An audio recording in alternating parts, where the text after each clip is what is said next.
Aside from a few tentative signs here or there, little has changed on the streets of Havana since Cuba and the United States announced that they would restore diplomatic ties after a break of 53 years. The only change I've seen is that they released the prisoners. I hope that little by little we'll see changes, but it can't happen from one day to the next.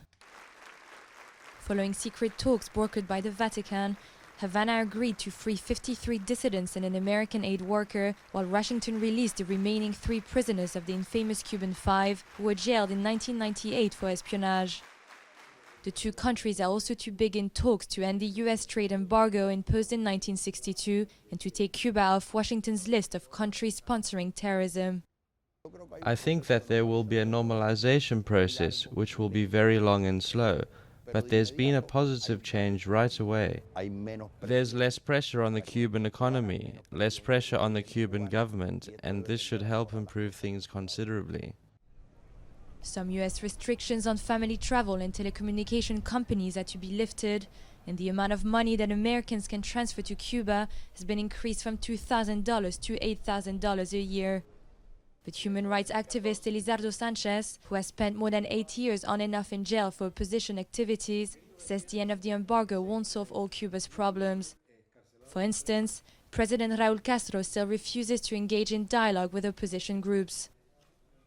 I don't think there will be an immediate effect, particularly when it comes to civil and political rights here. I think the situation will continue to be the same because for it to improve, we need reforms, and the Cuban government doesn't want to make those reforms. Travel between Cuba and the US is already allowed for certain people like families, diplomats or artists. But the tourism ministry believes lifting the embargo could bring 1 million more visitors to the island every year. And curiosity already seems to be surging. It's the second time Robert Penta has traveled to Cuba on an art license in 2 months.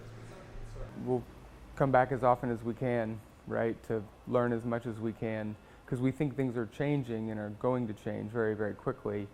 And so we want to really learn and see as much as we can before it all changes. But there's a caveat. President Obama can't repeal the laws enforcing the embargo without action by Congress. With many lawmakers in the Republican-dominated House strongly opposing the changes, it might still be some time before Cuba comes in from the cold.